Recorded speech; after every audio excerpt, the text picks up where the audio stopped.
Assalamualaikum warahmatullahi wabarakatuh. Senang sekali kita bisa melanjutkan materi-materi perkuliahan kita masih tentang seputar ilmu pengetahuan dan teknologi, di mana pada pembahasan sebelumnya kita sudah berbicara tentang bagaimana Pancasila sebagai landasan nilai-nilai atau norma dalam pengembangan ilmu pengetahuan dan teknologi.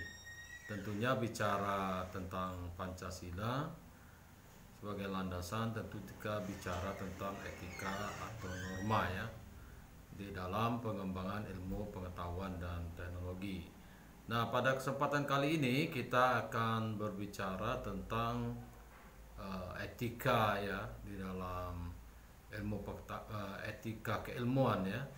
Dalam ilmu pengetahuan dan teknologi ini, bagaimana bentuk-bentuk tanggung jawab keilmuan itu sendiri, bagaimana tanggung jawab ilmuwan, ya, bagaimana sikap ilmiah dan bagaimana tanggung jawabnya secara etis.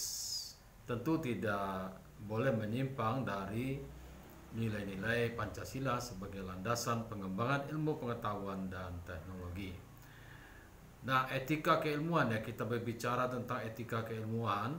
Secara pengertian etika memang secara umum ya, etika memang bukan merupakan bagian dari ilmu pengetahuan dan teknologi. Nah, tetapi dalam penerapan pengembangan ilmu pengetahuan dalam kehidupan sehari-hari di dalam masyarakat tentunya memerlukan adanya dimensi etis ya sebagai alat kontrol bagi pengembangan ilmu pengetahuan dan teknologi agar tidak bertentangan dengan nilai-nilai dan norma-norma ya, agar tidak bertentangan dengan nilai-nilai dan norma-norma yang ada di dalam masyarakat.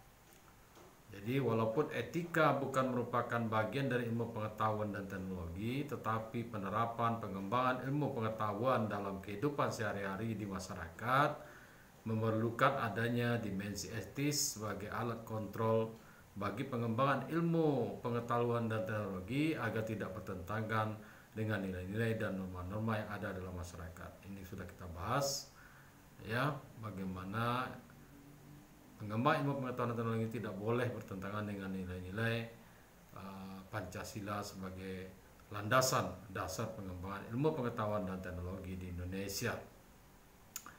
Nah, berbicara tentang etika keilmuan ya, merupakan sebuah etika yang normatif yang merumuskan prinsip-prinsip etis yang dapat dipertanggungjawabkan secara rasional dan dapat diterapkan dalam ilmu pengetahuan. Jadi etika keilmuan merupakan etika normatif yang merumuskan prinsip-prinsip etis yang dapat dipertanggungjawabkan secara rasional dan dapat diterapkan dalam ilmu pengetahuan. Adapun bentuk-bentuk tanggung jawab keilmuan ya, yang pertama adalah tanggung jawab sosial. Nah, jadi ilmu pengetahuan bukan saja bersifat sosial, tapi juga membutuhkan tanggung jawab sosial, karena melalui suasana sosial itu ilmu itu dapat bertumbuh subur ya secara efektif dan bertambah luas. Nah, ilmu dapat mengetahui masalah-masalah sosial dan juga tentu cara-cara penyelesaian permasalahan-permasalahan yang ada di dalam kehidupan sosial. Nah, jadi itu sebuah bentuk tanggung jawab keilmuan itu diantaranya adalah tanggung jawab sosial ya, karena ilmu itu bertumbuh subur dan efektif, bertambah luas di dalam kehidupan sosial. Oleh karena itu ilmu diharapkan dapat dengan ilmu bisa mengetahui masalah-masalah sosial, kemudian bagaimana cara-cara penyelesaian masalah sosial tersebut. Nah, bentuk tanggung jawab keilmuan yang kedua yaitu tanggung jawab keteladanan. Nah, ini bahwa ilmu pengetahuan bukan lagi sekedar memberikan informasi, namun juga harus memberikan contoh ya ilmuwan tampil di depan, bagaimana caranya bersifat objektif, terbuka, dan kukuh dalam pendirian tentang kebenaran.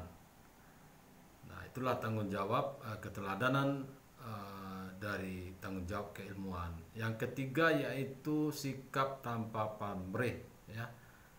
Nah, ini tanggung jawab keilmuan yaitu sikap tanpa pamrih. Artinya dalam pengembangan menemukan ilmu pengetahuan dan teknologi itu harus dikembangkan dengan sikap tanpa pamrih yang betul-betul, ya,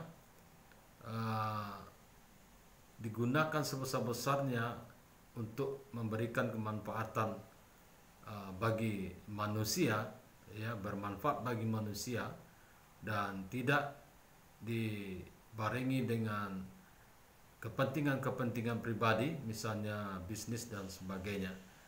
Nah, kemudian yang keempat adalah bahwa bentuk tanggung jawab keilmuan itu yaitu tanggung jawab profesional, di mana ilmuwan itu harus ahli dan terampil di bidangnya.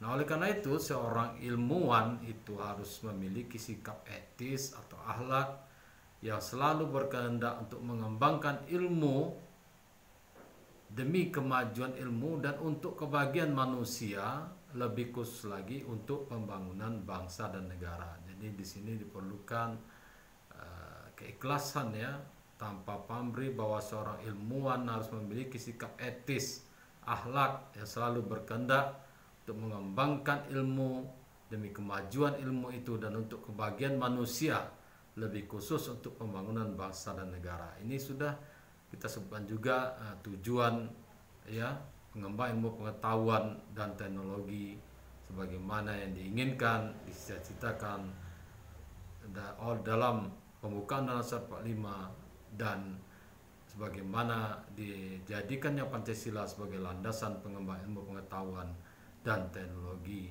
Tujuannya sama dengan apa yang telah kita sampaikan ini. Nah, kemudian di dalam penggunaan ilmu pengetahuan memerlukan pemahaman etika dan norma untuk menentukan apakah ilmu pengetahuan tersebut baik atau buruk. Selain itu, etika dan norma juga menjadi landasan perkembangan ilmu pengetahuan, di mana dalam perkembangannya harus sesuai dengan etika dan norma yang sudah melekat pada masyarakat. Ya, sekali lagi kita sudah bicarakan tentang Pancasila. Ya, kalau kita bicara tentang etika dan norma yang sudah melekat pada masyarakat, maka pengembangan ilmu pengetahuan dan juga ilmuwan, ya, betul-betul harus dalam penggunaan ilmu pengetahuan itu betul-betul harus memerlukan pemahaman etika dan norma untuk menentukan apakah ilmu pengetahuan tersebut baik atau buruk. Selain itu, etika dan norma juga menjadi landasan perkembangan ilmu pengetahuan, di mana dalam perkembangannya harus sesuai dengan etika dan norma yang sudah melekat pada masyarakat.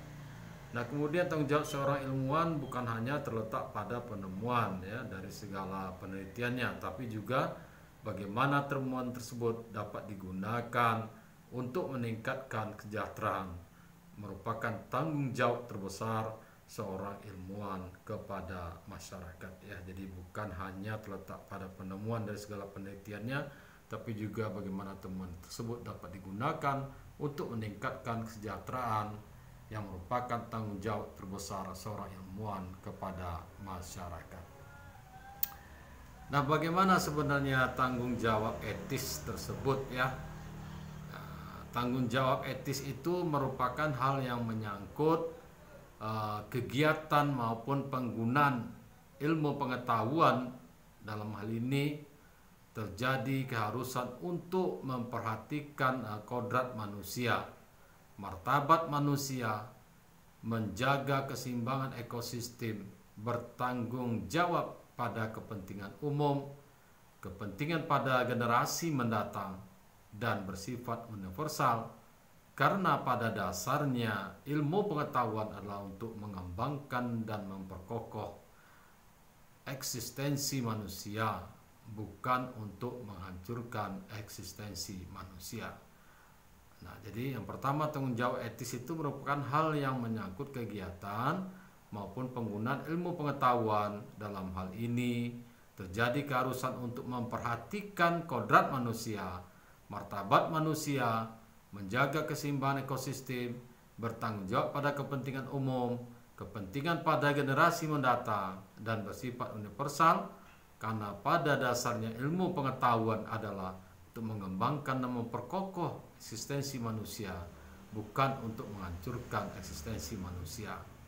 Kemudian tanggung jawab etis bukanlah berkehendak mencampuri atau bahkan menghancurkan otonomi ilmu pengetahuan, tetapi bahkan dapat sebagai umpan balik bagi pengembangan ilmu pengetahuan itu sendiri, yang sekaligus akan memperkokoh eksistensi manusia.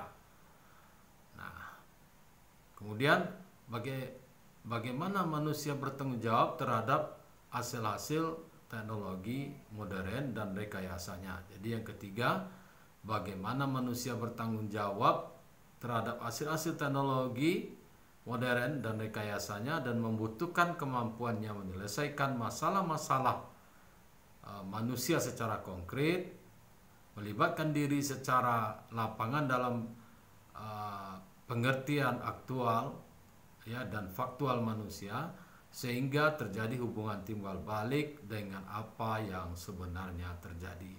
Jadi tidak hanya bersifat teoritis ya, tapi praktis langsung ya, bisa dipraktekkan, dimanfaatkan di dalam kehidupan sehari-hari.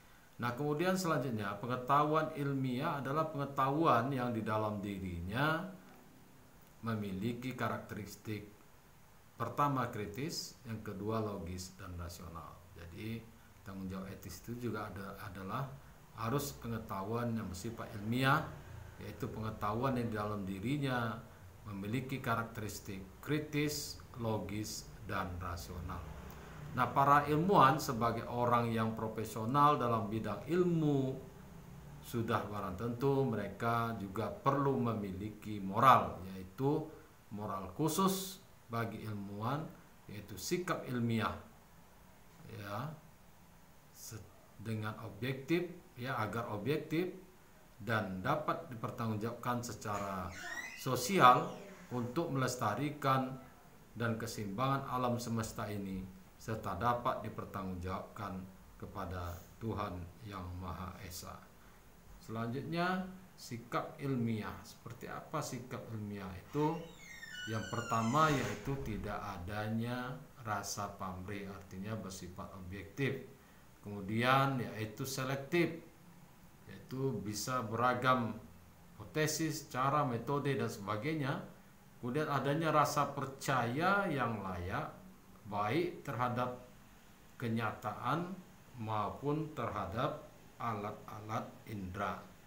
Nah, kemudian yang keempat yaitu sikap berdasar kepercayaan, belief, dan dengan merasa pasti, conviction, ya, bahwa setiap pendapat atau teori yang terdahulu telah mencapai suatu kepastian. Yang kelima itu adanya kegiatan rutin dalam melakukan riset ya. Artinya hasil riset atau penemuan-penemuan itu harus selalu dikembangkan ya. Dilakukan riset kembali agar mendapatkan hasil yang terbaik.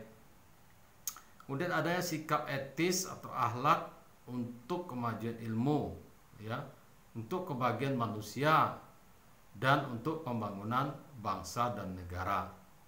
Jadi seorang ilmuwan itu harus bersikap ilmiah, tidak boleh terpengaruh oleh sistem budaya, sistem politik, sistem tradisi atau apa saja apabila sistem-sistem tersebut hendak menyimpangkan tujuan dari ilmu ya, sehingga ilmu itu harus objektif, yang berlaku secara universal dan komunal. Nah, oleh karena itu maka ada etika keilmuan yang berlaku juga bagi kelompok-kelompok ilmuwan tertentu. Ya, inilah yang kita kenal dengan etika profesi, kode etik profesi yang secara normatif berlaku dan dipatuhi oleh kelompoknya harus taat azas dan kepatuhan terhadap norma-norma etis yang berlaku. Jadi kode etik ya profesi itu penting karena di dalamnya ada ilmu pengetahuan dan teknologi yang betul-betul harus bisa dipertanggungjawabkan keilmuannya, keahliannya ya di dalam bidang suatu ilmu atau kemampuannya, keterampilannya dalam pengembangan ilmu pengetahuan dan teknologi yang bisa diterima secara ilmiah, yaitu secara kritis, logis, dan rasional. Nah, jadi berdasarkan apa yang telah kita pelajari berapa pertemuan ini tentang pengembangan ilmu pengetahuan dan teknologi, sampailah kita ini kepada puncaknya, yaitu tentang etika keilmuan, tanggung jawab keilmuan, tanggung jawab etis, dan sikap ilmiah.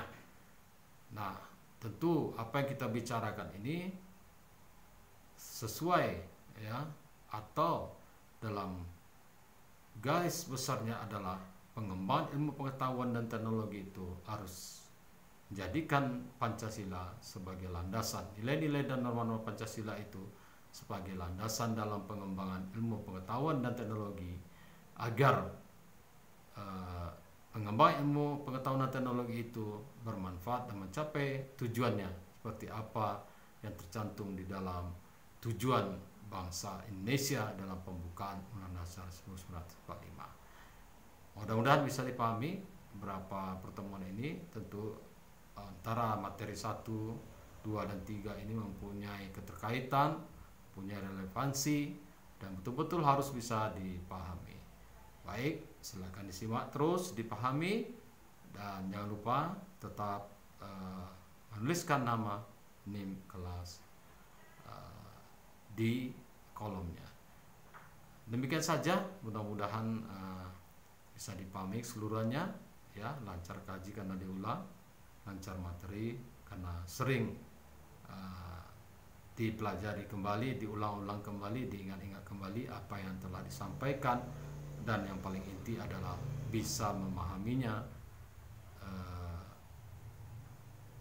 paham dengan apa yang disampaikan ini sehingga bisa mengambil intisarinya untuk selalu diingat, dan apabila nanti ada evaluasi tentu dengan mudah bisa menjawabnya. Baik, terima kasih, sampai ketemu pada kesempatan yang akan datang. Wassalamualaikum warahmatullahi wabarakatuh. Sampai jumpa lagi.